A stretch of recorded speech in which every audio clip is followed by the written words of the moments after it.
नमस्कार दोस्तों, मैं राम भारद्वाज आपका स्वागत करता हूं आपकी शानदार जानदार जबरदस्त मूल विधि कक्षा में, जहां पर हम लोग बीएनएस को समझ रहे हैं। और आज हम लोग जितनी भी परिभाषाएं हैं धारा 2 के अंतर्गत उन सबको समाप्त करने के बाद धारा 3 की तरफ बढ़ जाएंगे, जहां पर जनरल जो आपकी एक्सप्लेनेशंस हैं, जो आपकी व्याख्याएं हैं, जो आपका स्पष्टीकरण है, साधारण स्पष्टीकरण है, उसको बताने का प्रयास किया जाएगा कि किसी भी तरह की आपको कोई समस्या या कोई मिसअंडरस्टैंडिंग इस बीएनएस में ना आए, उसकी तरफ हम लोग आगे बढ़ने वाले हैं। जल्दी से आप लोग आ जाइए और आपका स्वागत है, वंदन है, अभिनंदन है। आशा करता हूं आप सब बहुत अच्छे होंगे, स्वस्थ होंगे, मस्त होंगे, प्रसन्न होंगे और मेरे साथ में मूल विधि को बहुत अच्छे से समझ रहे होंगे और एक एक पॉइंट आपको क्रिस्टल क्लियर हो रहा होगा। जी, good evening guys, good evening guys.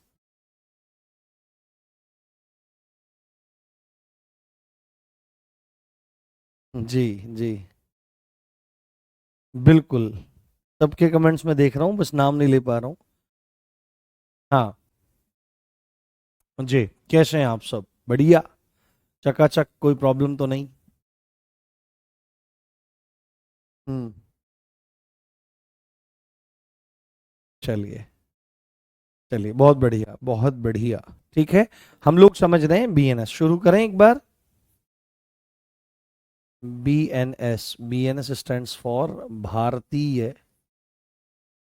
न्याय, भारतीय न्याय संहिता, भारतीय न्याय संहिता, भारतीय न्याय संहिता, भारतीय न्याय संहिता। हम्म, भारतीय न्याय संहिता। तो भारतीय न्याय संहिता के संदर्भ में यहां पर हमारी चर्चा होगी और यहां पर हम सारी सारी बातें करेंगे।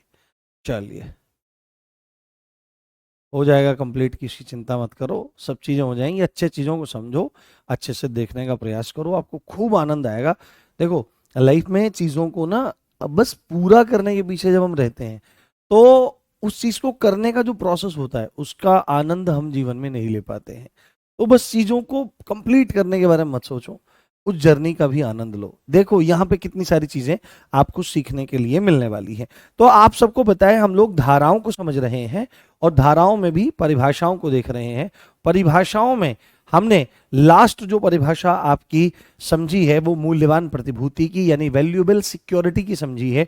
उसके बाद आपको यहां पर 232 सेक्शन 232, सेक्शन 232, सेक्शन 232 ये किस बारे में बात करती है? हालांकि वो बहुत ज्यादा इंपॉर्टेंट नहीं है, बट थोड़ा सा ध्यान रख लेना हमको जरूरी है। जलयान, जिसको वेसल कहा जाता है, क्या कहा जाता है? वेसल।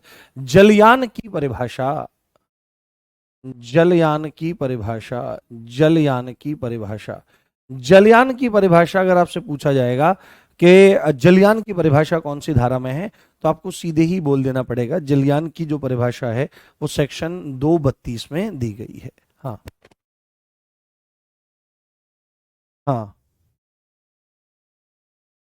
हाँ, अगर आप बुक लिए हैं तो कोई दिक्कत वाली बात नहीं है, कोई समस्या वाली बात नहीं है। अगर आप उसी पे लिखना चाहो तो उसी पे लिख लो। मेन चीज है बस समझ में आनी चाहिए। बट मेरा मानना यह है कि जब आप चीजों को समझते हैं तो इसको ना बहुत शॉर्ट वे में, इसको बहुत ही ज्यादा शॉर्ट वे में आप अपने पास भी लिखते जाएं। लो, अब एक बहुत इंपॉर्टेंट, बहुत बहुत इंपॉर्टेंट धारा आपको मैं बताने जा रहा हूं, जो आपको दिमाग में रखनी ही रखनी है और जो आपके एग्जाम पॉइंट ऑफ व्यू से बहुत ज्यादा जरूरी है। ये पिछले भी एग्जाम्स में कई बार पूछी जा चुकी है, परंतु अब इसकी धारा बदल गई है तो ये और ज्यादा इंपॉर्टेंट आपके लिए हो जाती है। सेक्शन 234 क्या है? सेक्शन 234 है जो वसीयत की परिभाषा है। क्या है ना? वसीयत की बात करता है। वसीयत, वसीयत, वसीयत को अंग्रेजी में क्या कहते हैं? विल कहा जाता है। क्या कहा जाता है? Will, will, will. विल की परिभाषा, वसीयत की परिभाषा कौन सी धारा में है? तो आपको बोलना पड़ेगा द डेफिनेशन ऑफ विल आपकी सेक्शन 234 में दी गई है।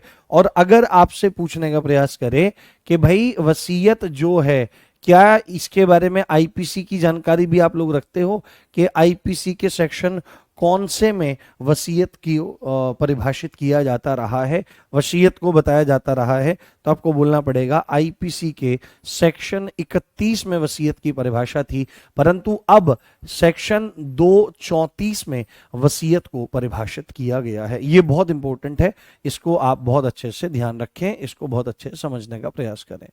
हाँ,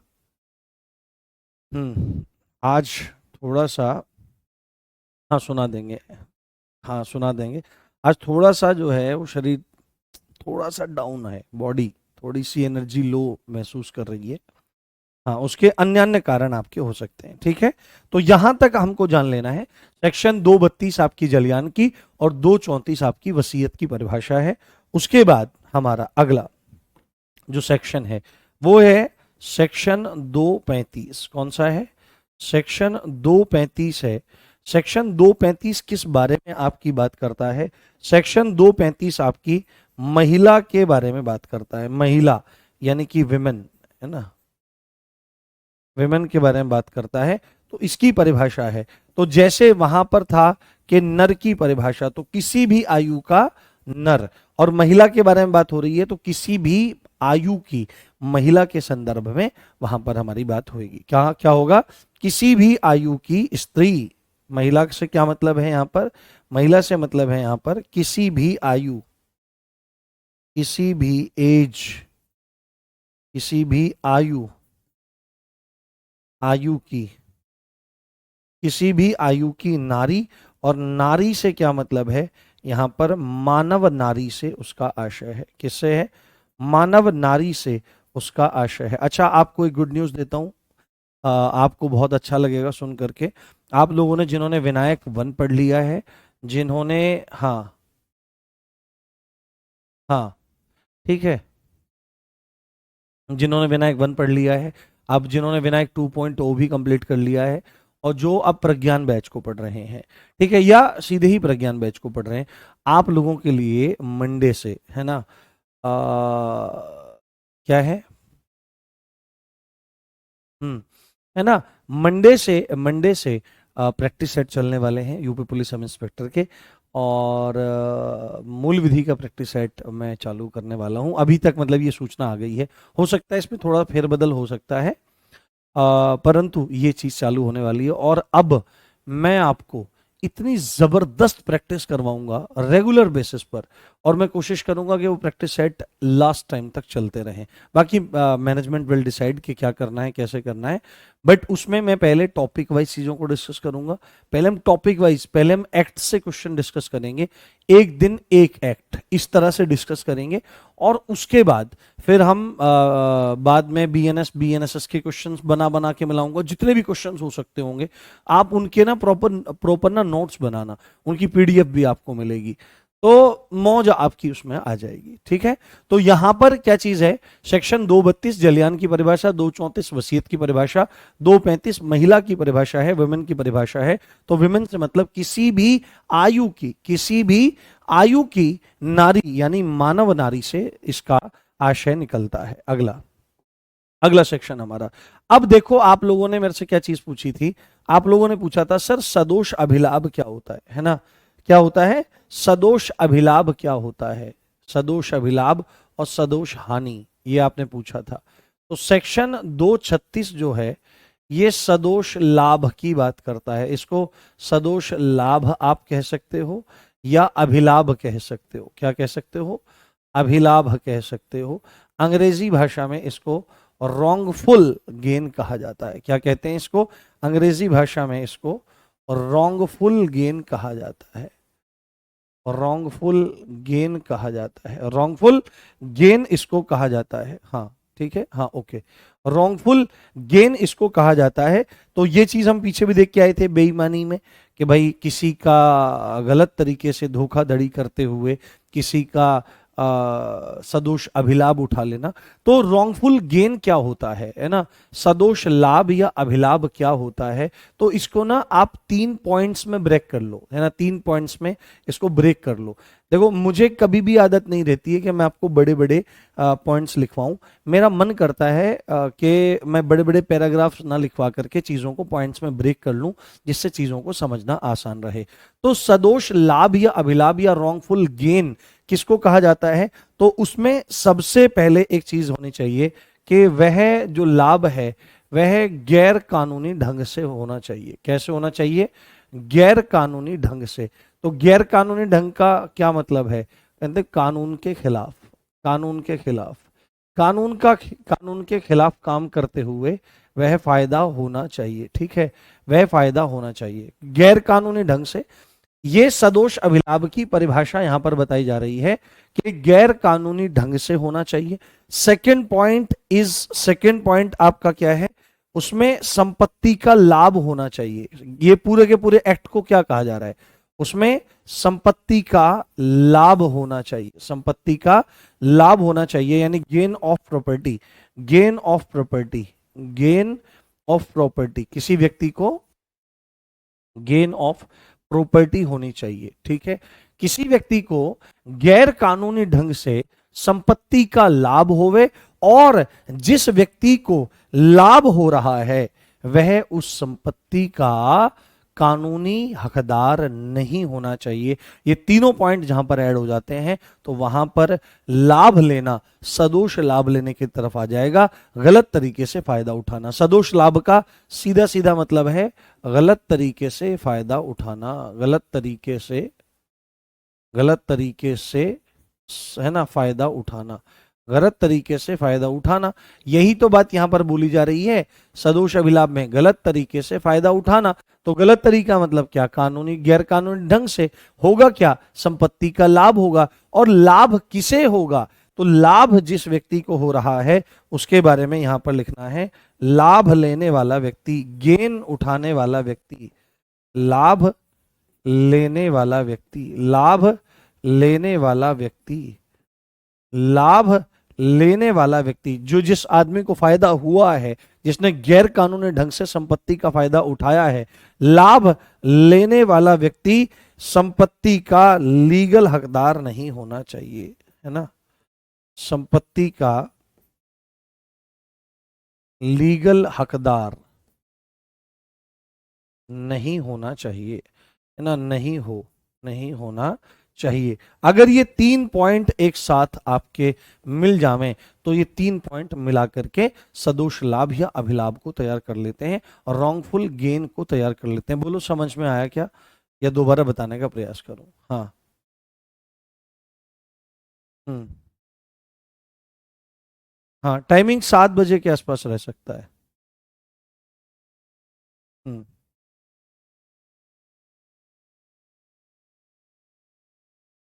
हम्म। क्लियर? बताइए। जी।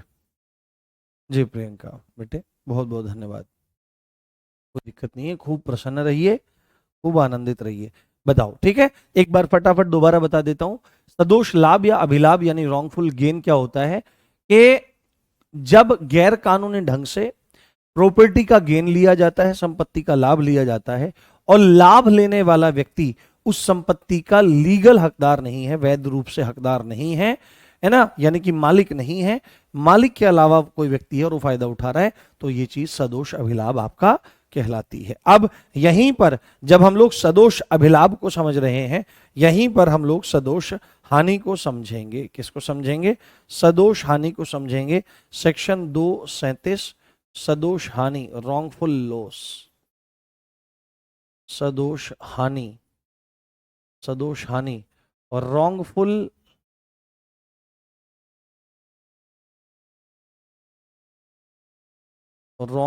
लॉस, रॉन्गफुल लॉस की परिभाषा, रॉन्गफुल लॉस की परिभाषा। अब बताओ इसमें क्या होना चाहिए? इसको अगर आपको सदोष लाभ समझ में आ गया है तो आपको सदोष हानि भी समझ में आ जाएगी। गलत तरीके से किसी को नुकसान पहुंचाना, ठीक है? यहां पर क्या चीज है, इसको अगर साधारण शब्दों में लिखो तो गलत तरीकों से, गलत तरीके से किसी को नुकसान पहुंचाना, गलत तरीके से किसी को नुकसान पहुंचाना। तो जब गलत तरीके से किसी को नुकसान पहुंचाया जाता है तो उसको रॉन्गफुल लॉस कहा जाता है, बट हम इतने आसान तरीके से इसको नहीं करेंगे। इसको अगेन हम 3 पॉइंट्स में तोड़ लेते हैं। तो 3 पॉइंट्स में जैसे ही हम इसको तोड़ लेंगे तो हमारे लिए परिभाषा बहुत ज्यादा आसान हो जाएगी। हाँ सर, इसके नोट्स कैसे बनाए? जैसे मैं लिख रहा हूं ऐसे ही बना लो आप इसके नोट्स। अगर नोट्स बनाने का बिल्कुल मन नहीं है तो मैं सीधी सच्ची बात बोल रहा हूं, अगर आप मल्टीपल टाइम्स रिवीजन कर सको ना, तो देखो मैं भी लिख रहा हूं, उसके बाद फिर एक बच्चा भी आपको लिख करके देता है, ठीक है, आपके पास किताब भी है, हो सकता है पहले भी किताब भी तो मेरी लिखी हुई है, वो मैंने लिख रखी है। हाँ, अपने हाथ से मैंने पूरी की पूरी किताब लिख रखी है, पूरा कंटेंट सारा का सारा यही है, उसको भाषा के रूप दिया गया है, बाकी बुक टीम की मदद से उसको बहुत भाषा का रूप दिया गया है। तो आप किताब साथ में रख लो, जो चीजें वहां पर अगर, क्योंकि बुक में सारी चीजें तो नहीं है, बहुत सारी सब चीजें तो ऐड नहीं करी जाती हैं, अगर वहां पे कोई चीज मिसिंग है तो उस चीज को आप लिख लो वहां पर, अपने ही वहीं पर जगह बनाकर उसका रिवीजन करते रहो, दैट्स ऑल। बट अगर अगर बहुत अच्छे से पढ़ना चाहते हो और चीजों को लॉन्ग टर्म में याद रखना चाहते हो तो मेरे साथ चीजों को आप यहां पर जरूर लिखें। तो इसमें भी यही बात आ जाएगी कि सदोष हानि क्या है कि गैर कानूनी ढंग से, गलत तरीका है ना, गैर कानूनी ढंग से, गैर कानूनी ढंग से, गलत तरीके से क्या करता है, क्या करता है, सेकंड पॉइंट, गैर कानूनी ढंग से क्या काम करता है, आपका संपत्ति की हानि करता है। जब कोई गलत तरीके से संपत्ति की हानि करता है, यानी लॉस ऑफ प्रॉपर्टी, है ना, वहां पर गेन ऑफ प्रॉपर्टी था, यहां पर loss of property, loss of property करता है। और सबसे बड़ी और इंपॉर्टेंट बात है ना, हानि जिसको हो रही है, हानि जिसको हो रही है, हानि जिसको हो रही है वह संपत्ति का वैध रूप से हकदार है, वह संपत्ति का वैध रूप से ना लीगली, लीगली हकदार है।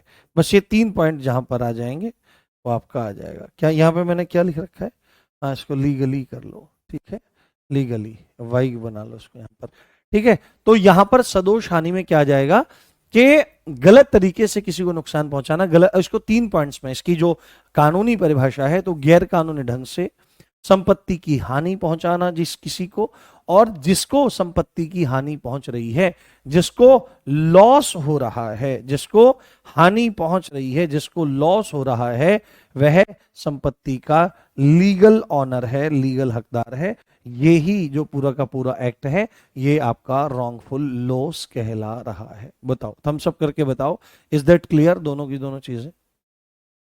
हम्म।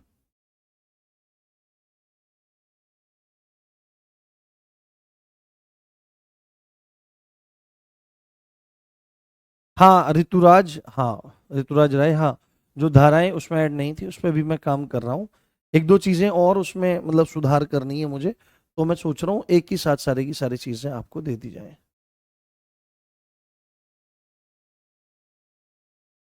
हम्म।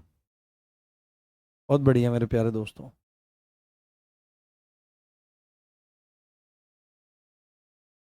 हम्म।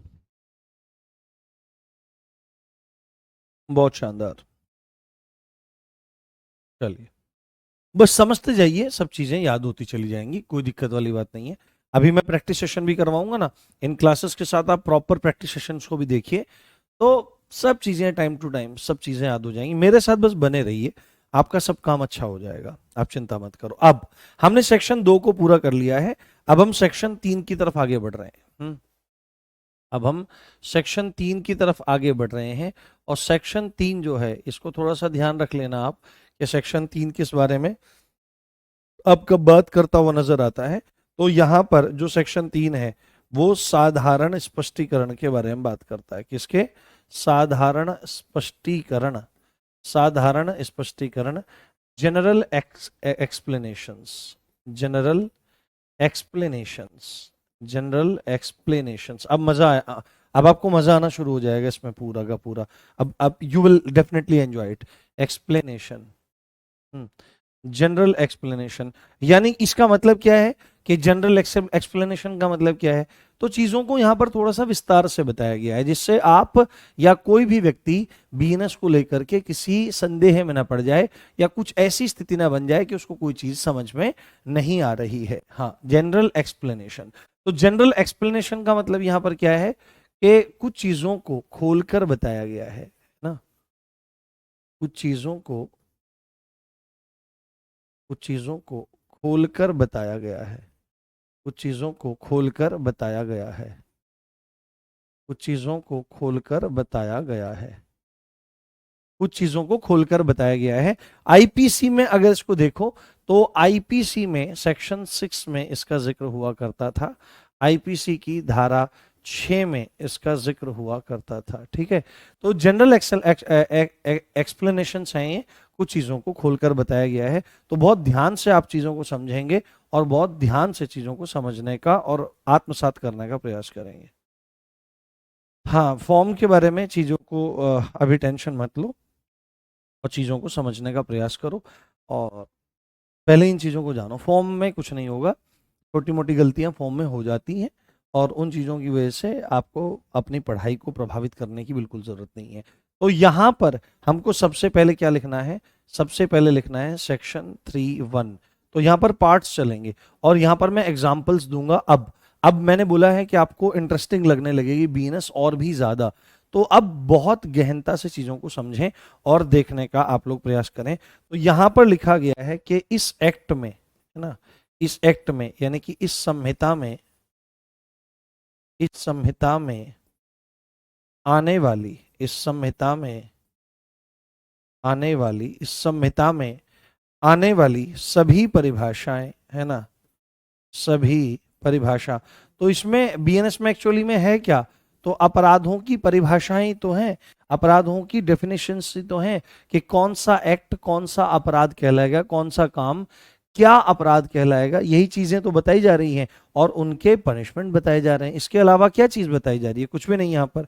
तो सभी परिभाषाओं को, सभी परिभाषाओं को साधारण अपवाद, यहां पर ही बात बता दी गई है, साधारण अपवाद, साधारण अपवाद, साधारण अपवाद, है ना, जनरल एक्सेप्शंस, जनरल एक्सेप्शंस, है ना, जो क्या है, जो अध्याय 3 आएगा आगे, जो आगे अध्याय यानी कि चैप्टर 3 आएगा, चैप्टर 3 के, है ना, चैप्टर 3 के अधीन माना जाएगा, अधीन माना जाएगा। बहुत गंभीरता से इसको समझेंगे और बहुत गंभीरता से इसको जानेंगे। ठीक है, अब ये पॉइंट आप अच्छे से समझो। यहां पर सेक्शन 3 क्या बोल रहा है कि जनरल एक्सप्लेनेशन में आपको दे रहा हूं, आपको कुछ ना मोटी मोटी बातें मैं समझाने का प्रयास कर रहा हूं, आप ध्यान से सुनो। और उसी के सेक्शन 3 के पार्ट 1 में ये बात बोली गई है, ये बात बोली गई है कि भाई ये जो पूरा का पूरा एक्ट है, जो ये पूरा का पूरा आपका बीएनएस है, ये जो आपका पूरा का पूरा बीएनएस है, एक्चुअली में बीएनएस क्या कर रहा है, ये बीएनएस अपराधों की परिभाषा ही तो बता रहा है कि अपराधों की क्या बता रहा है, अपराधों की डेफिनेशंस बता रहा है ना, अपराधों की डेफिनेशंस बता रहा है। साथ में ये क्या काम कर रहा है, उन अपराधों का पनिशमेंट बता रहा है, दो ही तो काम कर रहा है, अपराधों का दंड बता रहा है।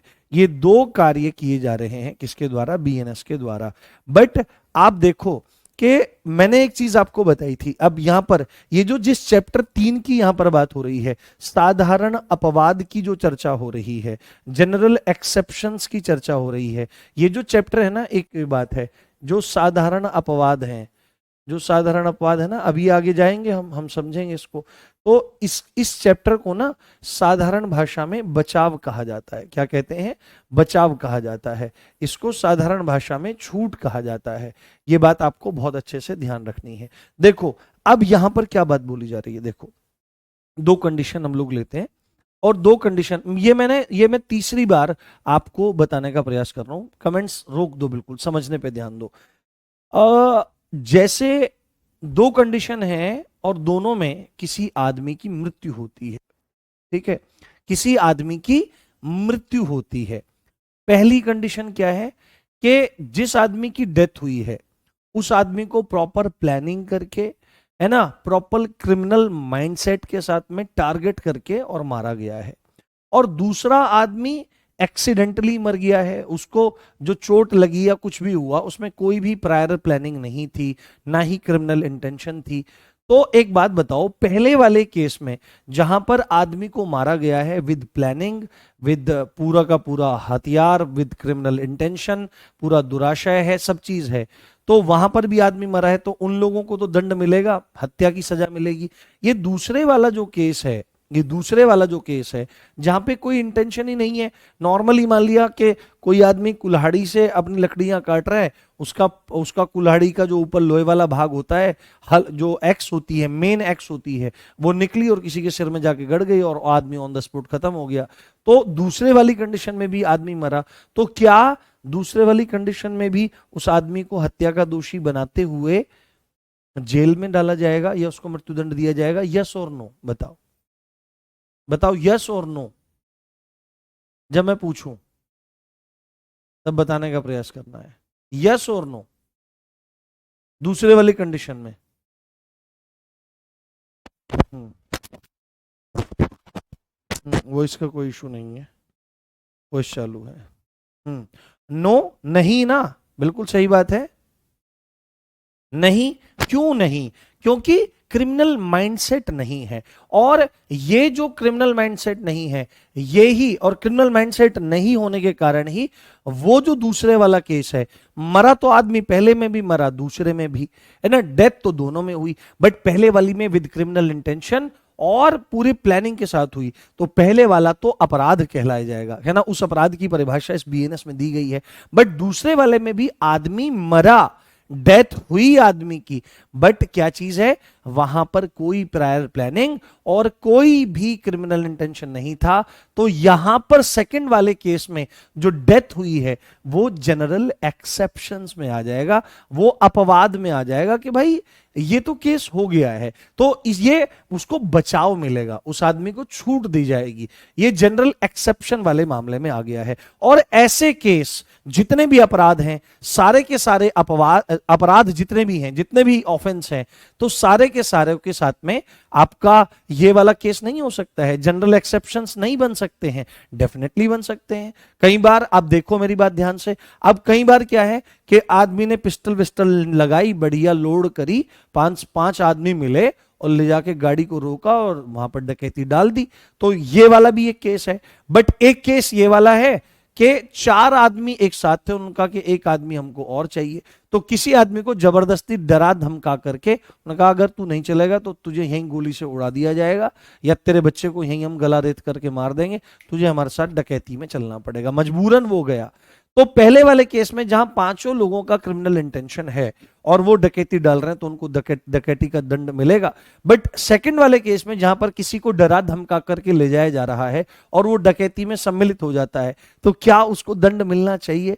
तो नहीं मिलना चाहिए, क्योंकि वो अपनी मर्जी से नहीं गया है, उसको जबरदस्ती ले जाया गया है, यहां पर उसकी कंसेंट है पर वो डरा धमका करके ऐसा काम किया जा रहा है, कॉमन इंटेंशन है, तो ये चीजें साधारण अपवाद में आ जाएंगी। तो जितने भी अपराध की परिभाषाएं हैं या जितने भी अपराध हैं, उनके साथ में एक्सेप्शन वाली कंडीशन तो बनी रहेगी, है ना, और बनी रहेगी। तो इसीलिए सेक्शन 3(1) में एक बात कह दी गई है कि इस पूरे के पूरे एक्ट में आने वाली सभी परिभाषाएं, जितनी भी परिभाषाएं हैं, जितनी भी अपराधों की डेफिनेशंस हैं, उनको जनरल एक्सेप्शन चैप्टर नंबर 3 के अंडर अधीन माना जाएगा, यानी कि जिससे गलती से कहीं अपराध हो जाए तो उस व्यक्ति को छूट मिल सके, उस व्यक्ति को बचाव मिल सके। Is that clear? Done? Yes, thumbs up बोलो।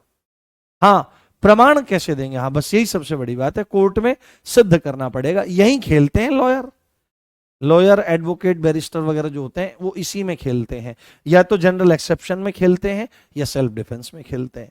बताओ, समझ में आई बात? सेक्शन 3(1) अभी समझ में आया? अभी और डिटेल से बताऊंगा। हाँ, बताओ, समझ में आ गया कॉन्सेप्ट? मैं क्या बताने का प्रयास कर रहा था? हाँ, प्रूफ करना कोर्ट में आपका काम है। चलिए, इसको समझाना बहुत मुश्किल है इस धारा को समझाना बहुत ज्यादा मुश्किल है।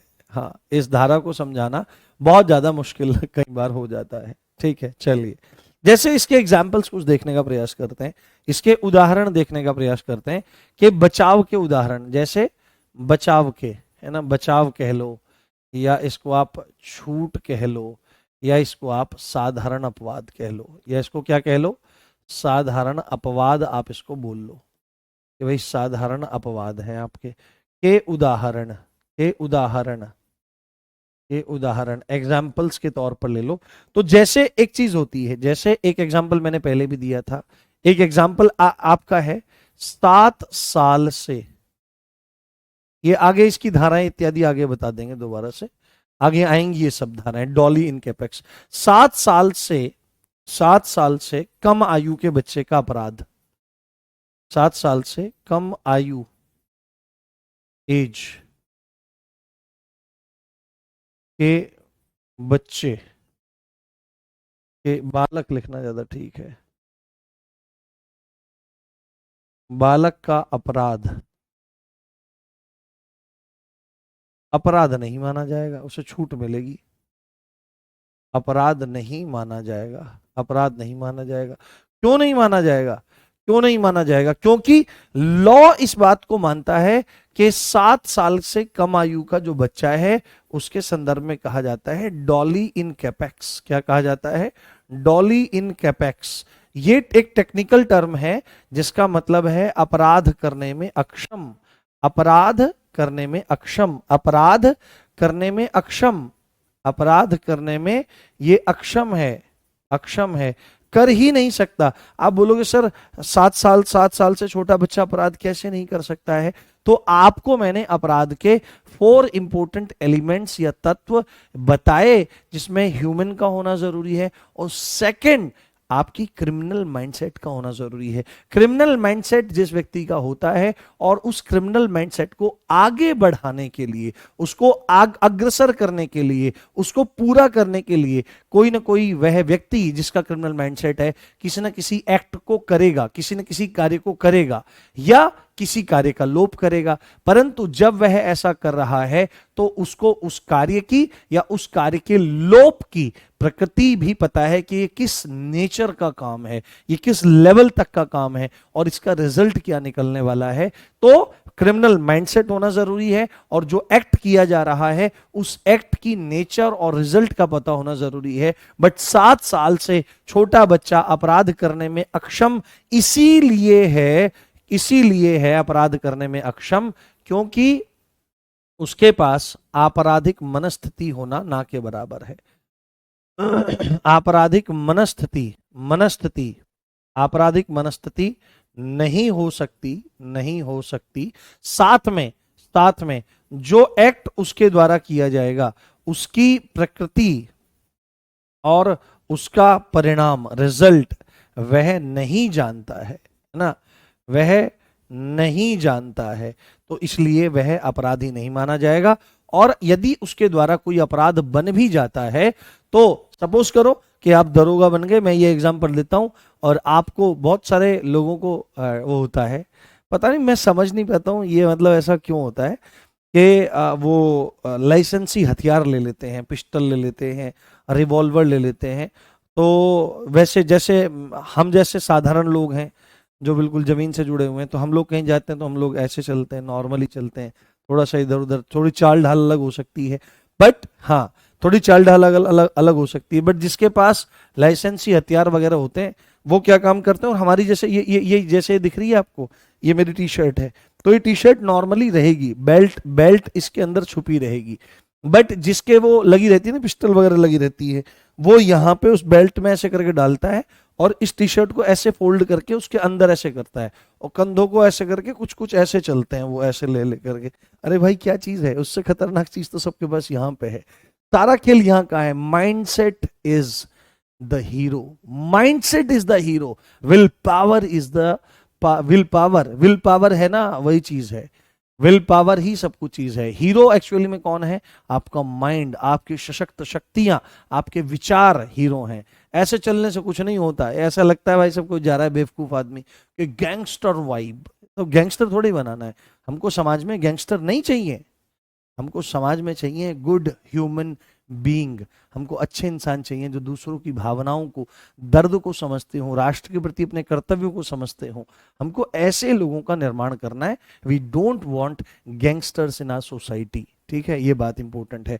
तो जैसे जैसे अब दरोगा बन जाते हैं, बहुत सारे कांस्टेबल भी ऐसे होते हैं, उनको कुछ स्पेशल अथॉरिटी रहती होगी, पिस्टल वगैरह लगा के चलते हैं, तो वो पिस्टल पे ही पूरी अकड़ रहती है। तो अकड़ नहीं होनी चाहिए, क्योंकि किसी ने बहुत खूब लिखा है कि जरा न खुदी रघुनाथ के मन न सुहाती, जाके ही अभिमान है ताकि तोरत छाती। जो कोई अपने आप को कितना बड़ा शहंशाह समझता हो, अपने आप को बहुत बड़ा अहंकारी समझता हो। अहंकार कितनी चीजों का होता है? धन का अहंकार होता है, और रूप का भी अहंकार होता है। लड़कियों में रूप का बड़ा अहंकार होता है। लड़कों में भी कोई होते हैं तो रूप का बड़ा, हम तो बड़े सुंदर हैं। तो उस रूप के अहंकार से कुछ होता नहीं है, केवल और केवल शारीरिक भोग वासनाओं में ही वो चला जाता है। दिस इज फैक्ट, इस बात को ध्यान रखना। जो रूप का होता है, धन का होता है, विद्या का होता है, पद का होता है, प्रतिष्ठा का अहंकार होता है, तो जिसके ही अभिमान है, जिसकी छाती में अभिमान होता है ना, उसकी छाती तोड़ी जाती है सबसे पहले। इस बात का ध्यान रखना। तो अहंकार कभी नहीं होना चाहिए। तो जैसे पिस्टल लगा करके आपने रख दिया अपने घर में, आपका छोटा बच्चा है 5 साल का, वो उसने कार्टून वगैरह में कहीं पर देख लिया होगा, कार्टून वगैरह में कहीं पर देख लिया होगा कि ऐसे चलाते हैं तो आदमी मर जाता है। तो उसको पता नहीं, उसको ये पता है आदमी मर जाता है। तो आपने पिस्टल घर में रख रखी, आप दरोगा जी बन गए, आपका बेटा है, उन्हें पापा आज तो मैं आपको मारूंगा। आपने सोचा कि लोड वोड तो है नहीं, और इससे क्या चलेगी, टाइट ट्रिगर है। उसने करा डिस्ट्यूम, तो पापा पड़ जाएगा, तेरा वाला हो, ऐसे गिरे पिताजी जा करके, अब पिताजी डेड। तो क्या उस बच्चे को सजा दी जाएगी? अब डेथ हुई है, बट जिसके माध्यम से ये कार्य हुआ है वो तो 7 साल से छोटा है, यानी कि उसके बारे में बोला जा रहा है डॉली इन कैपेक्स, अपराध करने में अक्षम है। उसने जो कार्य किया, उसकी नेचर और उसके रिजल्ट को वो जानता ही नहीं है। इसलिए ये जो हत्या वाला ये अब हुई, तो देखो एक तरह से हत्या, मारा गया आदमी, ह्यूमन डेड हुआ, परंतु ये अपवादों के, साधारण अपवादों के अधीन मान लिया जाएगा। क्या होगा? साधारण अपवादों के अधीन मान लिया जाएगा। बिल्कुल। मैं चाहता हूं जितने भी आप लोग दरोगा बने, आप बहुत विनम्र रहें। थाने में अगर कोई आए ना, दुखी होकर ही थाने में कोई आता है, खुशी हंसी खुशी तो आता नहीं है। तो आपके मुखमंडल पर ऐसी मुस्कान होनी चाहिए कि आपको देखते ही, आपके आपके बोल सुनते ही उसके दुख दूर हो जाएं। मैं चाहता हूं कि ऐसा समाज और ऐसे अधिकारी निर्मित हों, पर पता नहीं कितने हो पाते हैं, भगवान जाने, और कितने लोग हमारी बात मानेंगे। चलिए, बहुत बढ़िया। तो ये एक एग्जाम्पल है कि इस तरह की चीजों को वहां पर आपका ध्यान रखा जाता है। बोलो, समझ में आ गया कॉन्सेप्ट? फिर हम लोग आगे बढ़ते हैं। सर, हम एसटीएफ वालों को कह रहे हैं। नहीं भाई, स्पेशल नहीं नहीं, ऐसा नहीं है। एसटीएफ में थोड़ी ही है ऐसे लगा के चलते हैं पिस्टल। मैं लगा के चलने में कोई नहीं, वो तो अधिकार दे रही है सरकार, वो तो शासन अधिकार दे रहा है, पर उसका अहंकार नहीं होना चाहिए और उसका गलत इस्तेमाल नहीं होना चाहिए, किसी के अधिकारों का हनन नहीं होना चाहिए। चलिए, बहुत बढ़िया, हम लोग आगे बढ़ते हैं। ठीक है, आगे। हम्म आगे हमारा एक पॉइंट है यहाँ पर, और भी इसमें बहुत सारी चीजें हम ले सकते हैं यहाँ पर। जैसे एक एग्जाम्पल हम और ले लेते हैं, यहाँ पर एक एग्जाम्पल हम और ले लेते हैं। आ, चलो, समझाने के लिए इतना ही काफी है, ज्यादा नहीं, फिर हमारा वो ज्यादा एक्सपेंड हो जाता है। अब अगला ए सेक्शन का, सेक्शन 3.3। कौन सा? सेक्शन 3.3।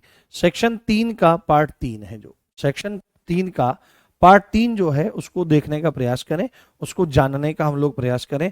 यहां पर क्या चीज लिखी गई है? जब कोई प्रॉपर्टी, जब कोई संपत्ति, हाँ, जब कोई संपत्ति, जब कोई प्रॉपर्टी, थोड़ा नीचे लिख लेते हैं, हाथ ऊपर जा रहा है, बाद में ऊपर कर देंगे। जब कोई प्रॉपर्टी, जब कोई प्रॉपर्टी किसी व्यक्ति के कारण, किसी व्यक्ति के कारण, किसी व्यक्ति के कारण किसी व्यक्ति के कारण उसके, किसी व्यक्ति के कारण उसके, किसके, उसके, उसके पति या पत्नी के पास है, पति या पत्नी, पत्नी में बड़ी की मात्रा रहती है ना, देखो पति में छोटी की मात्रा रहती है। तो यानी कि इसका मतलब क्या है, इसका मतलब ये कहा जा रहा है कि गृहस्थ आश्रम में पति जो होता है उसको बड़ा बन करके, है ना, मतलब बड़प्पन दिखा करके सदैव छोटा बनना चाहिए, अपनी पत्नी को बहुत सम्मान देना चाहिए। ये कहना, ये शब्द बता रहे हैं कि गृहस्थ आश्रम में पत्नी का जो औधा होता है वो बड़ा होता है, पति का छोटा होता है। पति तो कमा करके लाता है, बाकी सब कमाना, व्यवस्था करना, बालकों को जन्म देना, उनको संस्कार देना, ठीक है, और जो वर्किंग है वो वर्क के साथ साथ इन चीजों को संभालती हैं। तो अब जब आपका विवाह होगा, या आप में से जितने लोग विवाहित हैं, तो अपनी पत्नी से खूब प्रेम करें, खूब उनका सम्मान करें। ये नहीं यार तू तो कैसे घर की आ गई है, ये नहीं है ना, तू तो पढ़े लिखे, कैसी सी है तू, ये नहीं बोलना है उसको। उसके बाद सेवक, सेवक मतलब नौकर, सेवक मतलब नौकर, सेवक मतलब नौकर। और तीसरा लिपिक, लिपिक मतलब क्लर्क, लिपिक मतलब क्लर्क, लिपिक मतलब क्लर्क। जब कोई प्रॉपर्टी किसी व्यक्ति के कारण उसके पति या पत्नी के पास है, सेवक या नौकर के पास है, या लिपिक के पास है, मैं लिख देता हूं के पास है, के पास है, के पास है, तो ये इंपॉर्टेंट बात आपको लिखनी है यहां पर, तो वह संपत्ति, तो वह संपत्ति, तो वह संपत्ति, पास होने का मतलब क्या है, यहां पर पास होने का मतलब क्या है, कब्जे में होना, पास होने का मतलब है कब्जे में, कब्जे में होना, पास होने का मतलब कब्जे में होने से है। तो वह संपत्ति उसी व्यक्ति के कब्जे की मानी जाएगी, उसी व्यक्ति के कब्जे की मानी जाएगी, उसी व्यक्ति के कब्जे की मानी जाएगी, उसी व्यक्ति के कब्जे की मानी जाएगी। ठीक है, चलिए, ये सेक्शन 3(3) बात कर रहा है। लिपिक, लिपिक हाँ एक तरह से मुंशी, मुंशी कह सकते हो आप, बट वहां पर क्योंकि टर्म ऐसा लिखा हुआ नहीं है, तो हम वैसा क्यों लिखें, हम तो सीधे सीधे इसी बात को लिखेंगे ना जो हमारा लिखा हुआ है। यानी कि जब कोई प्रॉपर्टी किसी व्यक्ति के कारण या व्यक्ति के नाते उसके पति या पत्नी के कब्जे में है, सेवक या नौकर के कब्जे में है, या लिपिक के कब्जे में है, तो यही माना जाएगा कि वो प्रॉपर्टी उसी व्यक्ति के कब्जे में है। सपोज करो कोई आदमी है, ज्यादातर आदमी क्या काम करते हैं, ज्यादातर आदमी क्या काम करते हैं कि रुपया पैसा कमाते हैं और अपनी पत्नी के नाम प्लॉट वगैरह ले लेते हैं। तो अब वहां पर देखा जाएगा कि यह जो प्लॉट है या जमीन है या मकान है, दुकान है, यदि पत्नी ने अपनी इनकम से वो खरीदी है फिर तो उसी की है। बट यदि पति ने अपने पैसे से खरीद करके उस प्लॉट को, दुकान को, मकान को पत्नी के नाम कर दिया है, यानी पत्नी के कब्जे में वो है, तो वह प्लॉट, मकान, दुकान पति का ही माना जाएगा, उसी व्यक्ति का माना जाएगा। पत्नी ने किया है तो पत्नी का माना जाएगा। मान ले किसी मालिक ने नौकर के नाम अपने पैसे से कमा करके कर दिया है तो उसी के कब्जे का माना जाएगा। यहां पर यह बात बताने का प्रयास किया जा रहा है। ठीक है, तो सेक्शन 3(3) जब कोई संपत्ति किसी व्यक्ति के कारण उसके ऐसे ऐसे हो तो उसी के कब्जे की वो मान ली जाएगी। ठीक, आगे सेक्शन 3(5), जैसे बोलते हैं ना 3(5) मत करे भाई ज्यादा। सेक्शन 3(5) समझ में तो आ रहा है ना, कोई दिक्कत तो नहीं है आपको? घबराओ नहीं, हमारे पास पर्याप्त समय है और हम आराम से आराम से चीजों को करेंगे।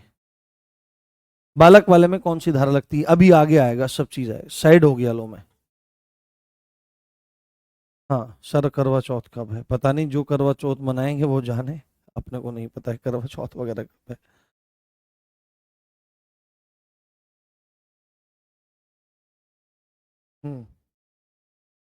बहुत इंपॉर्टेंट सर, पहले भी ऐसा ऐसा था सर, हाँ लगभग ऐसा ही था, पहले भी धाराओं में लगभग ऐसा ही था।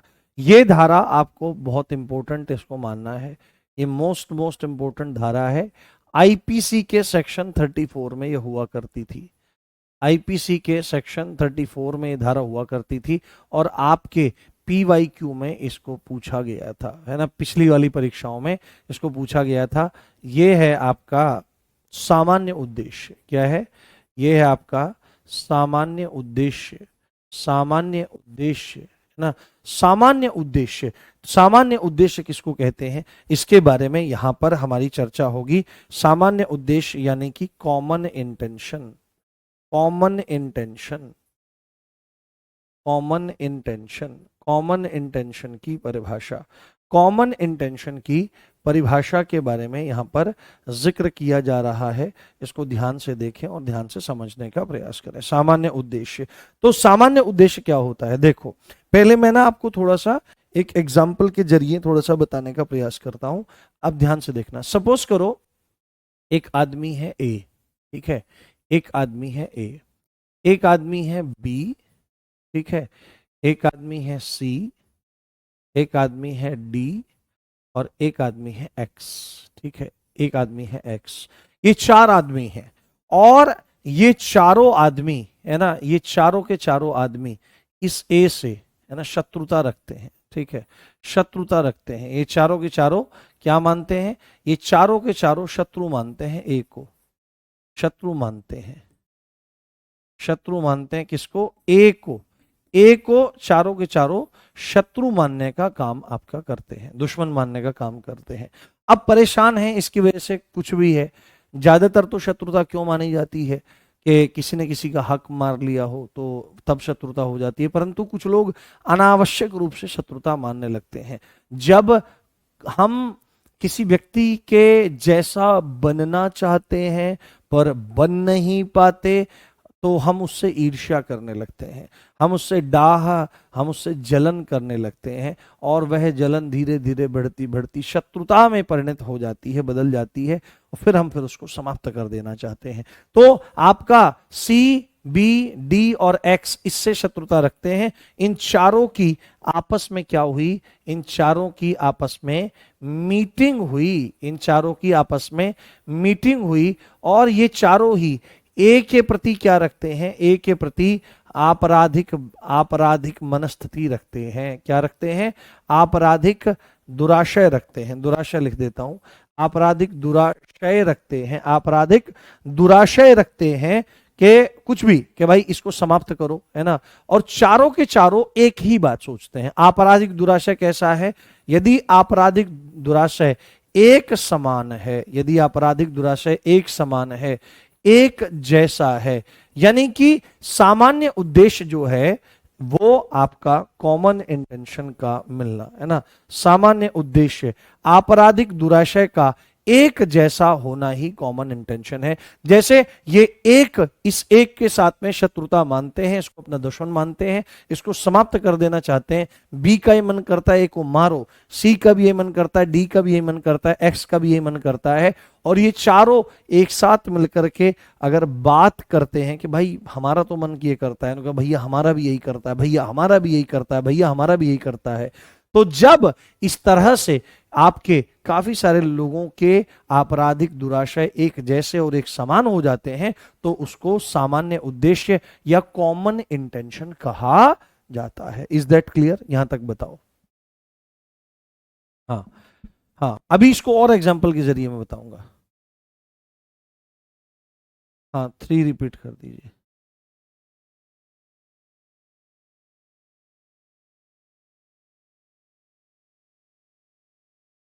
हाँ, सब सब अच्छा हो जाएगा, बस धैर्य से समझने का प्रयास करते रहिए।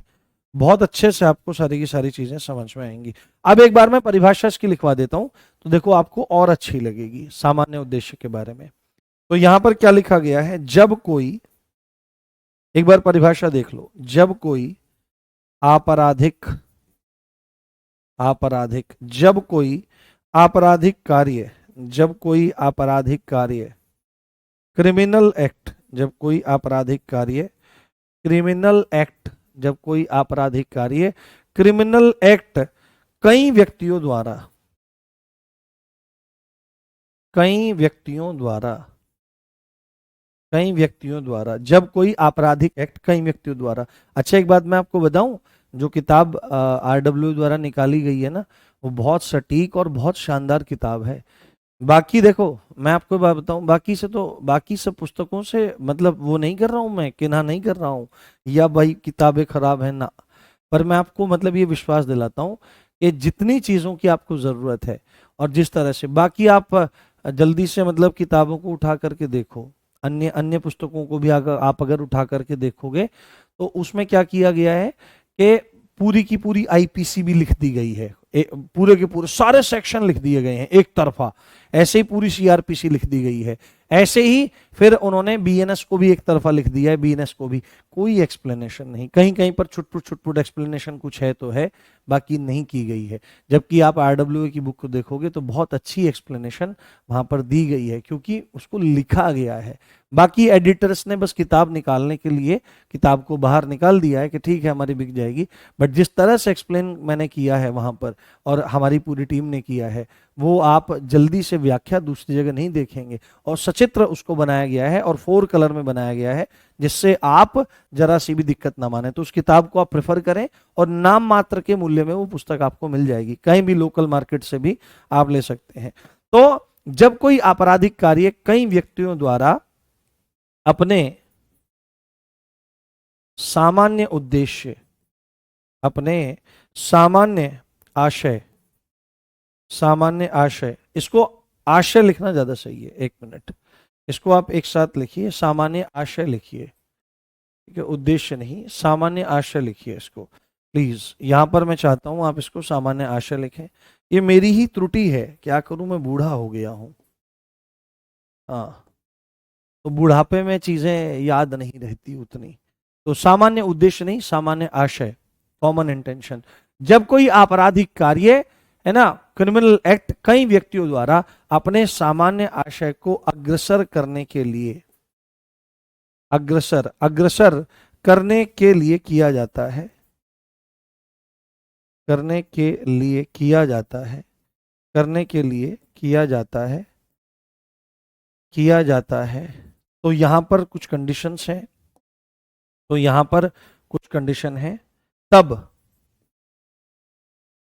प्रत्येक व्यक्ति, प्रत्येक व्यक्ति दोषी माना जाएगा, दोषी माना जाएगा, दोषी माना जाएगा, प्रत्येक व्यक्ति दोषी माना जाएगा, प्रत्येक व्यक्ति दोषी माना जाएगा। सेकेंडली आपका, और ऐसे दोषी माना जाएगा, और ऐसे दोषी माना जाएगा, और ऐसे दोषी माना जाएगा मानो अकेले ने वह कार्य किया है, मानो अकेले ने वह कार्य किया है, मानो अकेले ने वह कार्य किया है, मानो अकेले ने वह कार्य किया है।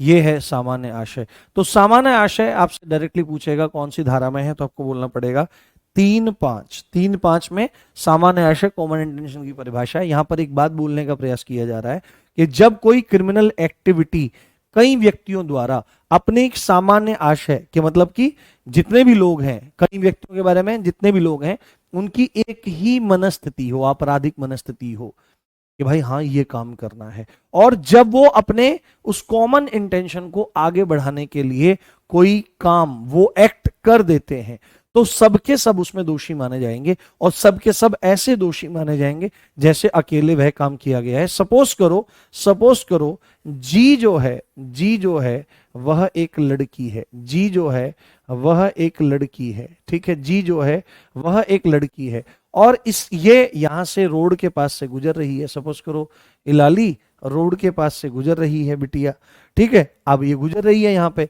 तो यहां पर आपका क्या आ गया, सपोज करो ए है, बी है, सी है, डी है और ई है।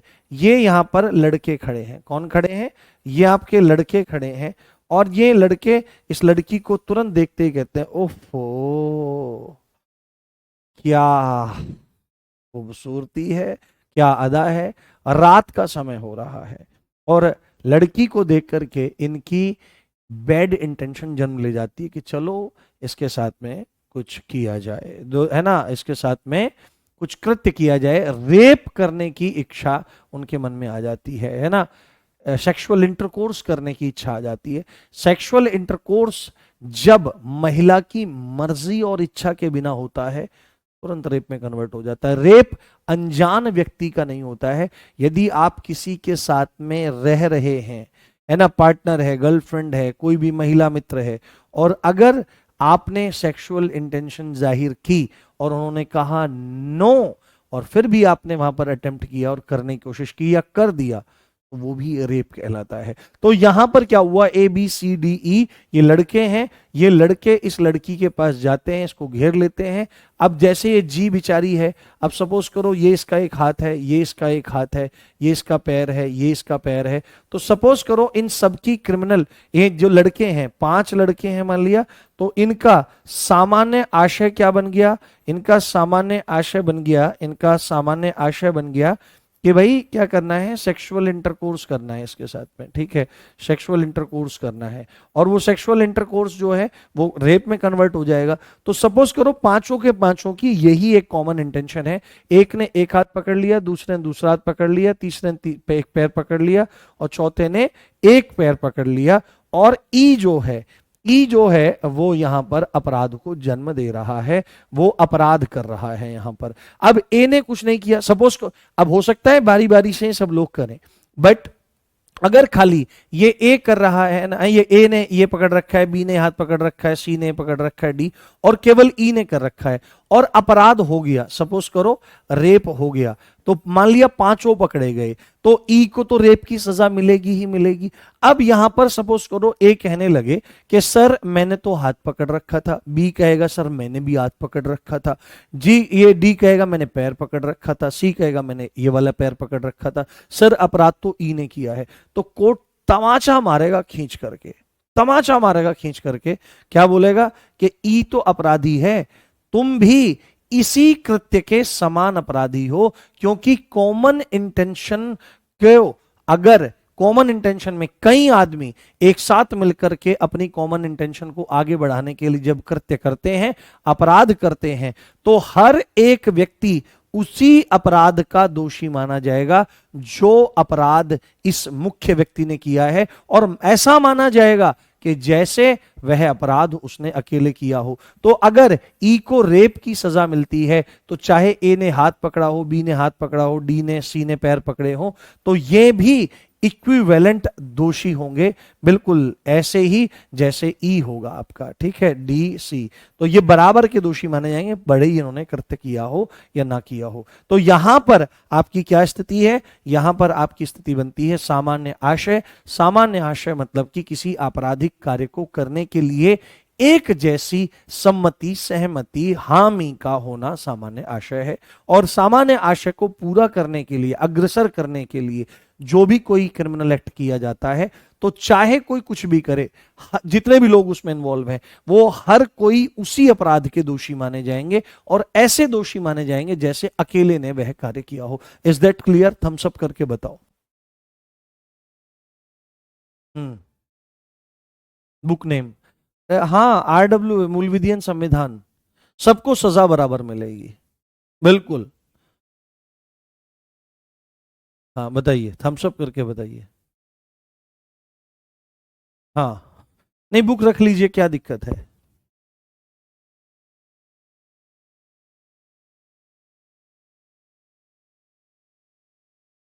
हम्म, बहुत बढ़िया। बस देखो, देखो, पढ़ाने में ना समय लगता है, चीजों को समझाने में समय लगता है। हम्म, बस ये एग्जाम्पल ही तो था बाबू, ये एग्जाम्पल ही तो था बाबू। चलिए ठीक है, आपको समझ में आ गया। अब मिलते हैं कल और फिर आगे पढ़ेंगे। अभी जब हमारे क्वेश्चन भी आएंगे तो क्वेश्चन उसमें मतलब क्वेश्चन प्रैक्टिस करवाऊंगा, पहले मैं पूरी की पूरी अवधारणा को आपको क्लियर कर दूं। जी ठीक है, मिलते हैं कल इसी अच्छी बात के साथ। आप देख रहे थे मुझे, मेरा नाम है राम भारद्वाज, भूलिएगा नहीं। जल्दी ही हम लोग प्रैक्टिस सेशन को भी शुरू करने वाले हैं, आपको उसमें बहुत मजा आएगा। आप चीज़ों को देखिएगा और आप जब प्रैक्टिस सेशन करेंगे तो आप देखेंगे कि आपकी चीज़ें तैयार हो रही हैं। ऐसा लग रहा होगा कि यहाँ पर तो चीज़ें पढ़ी नहीं जा रही हैं, समझ में नहीं आ रही हैं, बट ऐसा नहीं होता है कभी भी। जब पढ़ाने का प्रयास एक शिक्षक के रूप में खड़ा व्यक्ति दिल से करता है तो चीज़ें पूरी होती हैं। इसी अच्छी बात के साथ आप देख रहे थे मुझे। मिलते हैं कल। जय हिंद, जय Bharat, love you all guys, bye.